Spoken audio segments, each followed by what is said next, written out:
নমস্কার, তোমাদের সবাইকে সানা স্মাইল এডুকেশন সেন্টারে স্বাগত জানিয়ে আজকের ক্লাসটি শুরু করছি।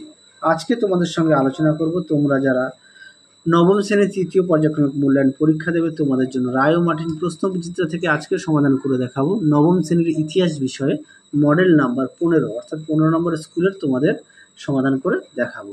তোমাদের আগের ভিডিওতে আমরা নবম শ্রেণীর ইতিহাস, ভূগোল ও জীবন বিজ্ঞান বিষয়ে সাজেশন দেওয়া আছে। তোমরা যারা এখনো দেখোনি আমাদের প্লেলিস্টে গেলে পেয়ে যাবে। চলো শুরু করা যাক। এক জায়গায় প্রশ্ন দেখো, ফ্রান্সকে রাজনৈতিক কারাগার বলে অভিহিত করেছেন। সঠিক উত্তর হবে অপশন সি, রুশো। পরবর্তী দেখো, ফ্রান্সে কর ব্যবস্থায় লবণের উপর ধার্য করের নাম ছিল। সঠিক উত্তর হবে গ্রেভেল। পরবর্তী প্রশ্ন দেখো, রাজা ষোড়শ লুইয়ের প্রাণদণ্ড হয় 1793 খ্রিস্টাব্দে 21শে জানুয়ারি। Option A. পরেরটা দেখো 4 দাগ, নেপোলিয়ন কনসুলেট শাসন ব্যবস্থা চালু করেছিলেন।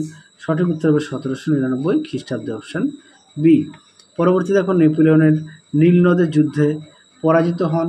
সঠিক উত্তর হবে নেলসনের কাছে। Option C. পরবর্তী প্রশ্ন দেখো, ওয়াটারলু যুদ্ধের পর নেপোলিয়নকে নির্বাসনে পাঠানো হয়েছিল সেন্ট হেলেনা দ্বীপে। Option C. পরবর্তী প্রশ্ন দেখো 7 দাগের, সেডোয়ার যুদ্ধের মাধ্যমে ঐক্যবদ্ধ হয়। সঠিক উত্তর হবে উত্তর জার্মানি। Option A.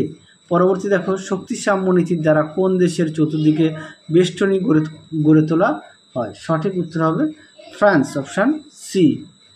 পরবর্তী প্রশ্ন দেখো 9 দাগের, ক্রিমিয়ার যুদ্ধে তুরস্কের প্রতিপক্ষ ছিল। সঠিক উত্তর হবে অপশন এ, রাশিয়া। পরেরটা দেখো, সামন্ততন্ত্রবাদের আদি প্রবক্তা হলেন। সঠিক উত্তর হবে রবার্ট আওয়েন। Option A. পরবর্তী দেখো, সুয়েজ খাল সংযুক্ত করেছে। সঠিক উত্তর হবে অপশন বি, ভূমধ্যসাগর ও লোহিত সাগরকে। পরবর্তী দেখো, অস্ট্রিয়া ও সার্বিয়ার মধ্যে যুদ্ধ হয়েছিল। সঠিক উত্তর হবে অপশন সি, সেরাজেভো হত্যাকাণ্ডকে। পরবর্তী প্রশ্ন দেখো কি আছে 13 দাগ। 13 দাগের প্রশ্নের উত্তরটা হবে অপশন ডি, জার্মানি ও রাশিয়ার মধ্যে। পরবর্তী প্রশ্ন দেখো, জেনারেল ফ্রাঙ্কো ছিলেন। সঠিক উত্তর হবে অপশন এ, স্পেনের রাষ্ট্রনায়ক। পরবর্তী দেখো, ভাইমার প্রজাতন্ত্র প্রতিষ্ঠিত হয়। সঠিক উত্তর হবে অপশন এ, জার্মানিতে। পরবর্তী দেখো, ফুয়েরার উপাধি ছিল। সঠিক উত্তর হবে হিটলারের। Option A. পরবর্তী দেখো, ল্যান্ড লিজ আইন গ্রহণ করেছিল। সঠিক উত্তর হবে আমেরিকা। Option A. পরবর্তী দেখো, পার্ল হারবারে বোমা বর্ষণ করে। সঠিক উত্তর হবে জার্মানিরা। পরবর্তী দেখো, জাতিসংঘের সদর দপ্তর ছিল। সঠিক উত্তর হবে নিউ ইয়র্কে। পরবর্তী প্রশ্ন দেখো, আন্তর্জাতিক বিচারালয়ের বিচারপতির সংখ্যা 15 জন। Option D. আচ্ছা, পরবর্তী প্রশ্ন দেখো একদের কি আছে, ফরাসি বিপ্লবকালে গড়ে উঠেছিল এমন একটি নারী সংগঠনের নাম লেখো। উত্তরটা লিখবে society of revolutionary Republic women. পরেরটা দেখো 2 দাগে, এটা তোমরা ইংরাজিতেও লিখতে পারো। হ্যাঁ, পরেরটা দেখো, প্যারি কমিউনের প্রথম মেয়র কে ছিলেন। উত্তরটা হবে এথিয়েন ওরি। পরেরটা দেখো, কটি জার্মান রাষ্ট্র নিয়ে কনফেডারেশন অফ দ্য রাইন গড়ে উঠেছিল। উত্তরটা লিখবে 16টি।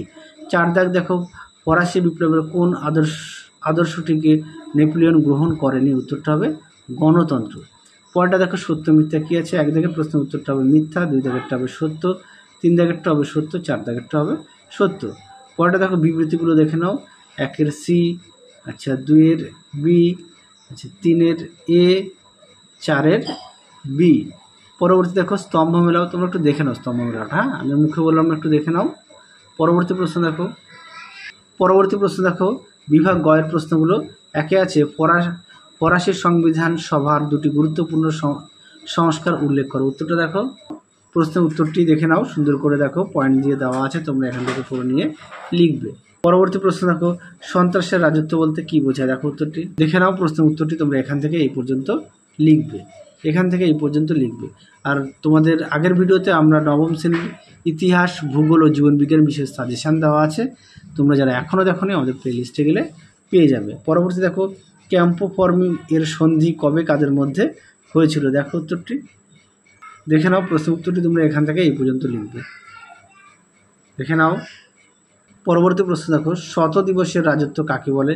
দেখো প্রশ্ন উত্তরটি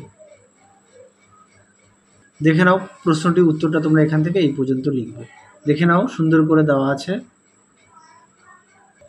পরবর্তী প্রশ্ন দেখো, মেটারনিক ব্যবস্থার উদ্দেশ্য কী ছিল? দেখো প্রশ্ন উত্তরটি, দেখে নাও প্রশ্ন উত্তরটি, মেটারনিক নীতির উদ্দেশ্যগুলি কী ছিল। পরবর্তী প্রশ্ন দেখো কি আছে, কার্বনারি দলের লক্ষ্য কী ছিল? দেখো উত্তরটি, দেখে নাও, লক্ষ্য এখান থেকে এই পর্যন্ত লিখবে। পরবর্তী প্রশ্ন দেখো, দাস ক্যাপিটাল গ্রন্থের বিষয়বস্তু কি? দেখো উত্তরটি, তোমরা প্রশ্ন উত্তরটি এখান থেকে এই পর্যন্ত লিখবে। হ্যাঁ, আরেকটু পাঠ্য বই থেকে একটু পড়ে নিও, তোমরা অবশ্যই পাঠ্য বই খুঁটিয়ে পড়বে। হ্যাঁ, পরবর্তী প্রশ্ন দেখো, বার্লিন কনফারেন্স শর্তগুলি উল্লেখ করো। খুব গুরুত্বপূর্ণ প্রশ্ন। তোমাদের আগের ভিডিওতে আমরা সাজেশান দেওয়া আছে ইতিহাস, ভূগোল ও জীবনবিজ্ঞান বিষয়ে, তোমরা যারা এখনও দেখোনি আমাদের প্লেলিস্টে গেলে পেয়ে যাবে। দেখে নাও প্রশ্ন উত্তরটি এখান থেকে এই পর্যন্ত লিখবে, এখান থেকে এই পর্যন্ত লিখবে। চলো পরবর্তী প্রশ্ন দেখো, তোমাদের আগের ভিডিওতে আমরা রায় ও মার্টিন প্রশ্ন বিচিত্রার ইতিহাস, ভূগোল, জীবনবিজ্ঞান ও ভৌতবিজ্ঞান বিষয়ে রায় প্রশ্ন বিচিত্রার মডেল সেটগুলো সমাধান করে দেওয়া আছে। তোমরা যারা এখনও দেখোনি আমাদের প্লেলিস্টে গেলে পেয়ে যাবে। পরবর্তী প্রশ্ন দেখো, পরবর্তী প্রশ্ন দেখো, 9 লেনিন এপ্রিল থিসিসে কী বলেছিলেন? দেখো উত্তর, দেখে নাও প্রশ্ন উত্তরটি তোমরা এখান থেকে এই পর্যন্ত লিখবে, এখান থেকে এই পর্যন্ত লিখবে। পরবর্তী প্রশ্ন দেখো কি আছে, 10 দাগ রুশীকরণ নীতি বলতে কী বোঝো? দেখো উত্তর, দেখে নাও প্রশ্ন উত্তরটি তোমরা এখান থেকে এই পর্যন্ত লিখবে, দেখে নাও প্রশ্ন উত্তরটি। পরবর্তী প্রশ্ন দেখো কি আছে, 11 দাগের রোম, বার্লিন, টোকিও জোট কেন গঠন করা হয়? দেখো প্রশ্ন উত্তরটি। তোমাদের এই প্রশ্নটি আমরা মডেল নাম্বার 8-এ উত্তরটা দেখানো আছে। হ্যাঁ, মডেল নাম্বার 8-এ উত্তরটা দেখানো আছে, একটু দেখে নিও। পরেটা দেখো, জাপানের কোন দুটি শহরে কী কী পারমাণবিক বোমা নিক্ষেপ করা হয়েছিল? দেখো প্রশ্ন উত্তরটি, তোমরা প্রশ্ন উত্তরটি এখান থেকে এর মধ্যে পেয়ে যাবে। হ্যাঁ, এখান থেকে এর মধ্যে পেয়ে যাবে, একটুখানি পড়ে নিও, আমি আর মুখে বললাম না, দেখে নাও। তোমরা তোমাদের অবশ্যই পাঠ্য বইটা ফুটিয়ে পড়বে। আচ্ছা, পরবর্তী প্রশ্ন দেখো কি আছে, এটা হয়ে গেল। আটলান্টিক সনদ কাকে বলে? আচ্ছা, এই প্রশ্নের উত্তরটিও তোমাদের মডেল নাম্বার 14 দেওয়া আছে, তাও একবার দেখিয়ে দিই, দেখে নাও প্রশ্ন উত্তরটি, এখান থেকে এই পর্যন্ত লিখবে। হ্যাঁ, এই পর্যন্ত লিখবে, দেখে নাও। এই প্রশ্নটি তোমাদের মডেল নাম্বার 14 ছিল, তাও আর একবার দেখিয়ে দিলাম। আচ্ছা, লাস্ট কোশ্চেন দেখো, IMF ও WHO এর পুরো নাম কি? দেখো উত্তরটি, দেখে নাও প্রশ্ন উত্তরটি, IMF এর পুরো নাম। আচ্ছা, তারপরে দেখো হু এর পুরো নাম, দেখে নাও, আমি আর মুখে বললাম না। চলো তাহলে, আচ্ছা তোমাদের বড় প্রশ্নগুলো একটু দেখিয়ে দিই, তারপরে বলি। বিভাগ ঘয়ের প্রশ্নগুলো দেখে নাও, আর বিভাগ উময়ের প্রশ্নগুলো দেখে নাও। এই বড় প্রশ্নের উত্তরগুলো আমি আর দেখালাম না, কারণ একই প্রশ্ন তোমাদের শেষের দিকে চলে এসেছে। এই প্রশ্নগুলো সমস্ত উত্তরগুলো আমরা আগের মডেল সেটে দেখানো আছে, সেই কারণে দেখালাম না, কেননা শেষের দিকে মডেল সেটগুলো চলে এসেছে, তো সেই কারণে বড় প্রশ্নের উত্তরগুলো দেখালাম না। তোমরা যদি আগের মডেল সেটগুলো দেখো, তাহলে আগের মডেল সেটের সমস্ত বড় প্রশ্নের উত্তরগুলো দেখানো আছে, সেখান থেকে একটু দেখে নিও। তারপরেও যদি তোমাদের কোনো রকম সমস্যা হয়, অবশ্যই আমাকে প্রশ্নটা লিখে পাঠাবে, আমি তোমাদের উত্তর পাঠিয়ে দেবো।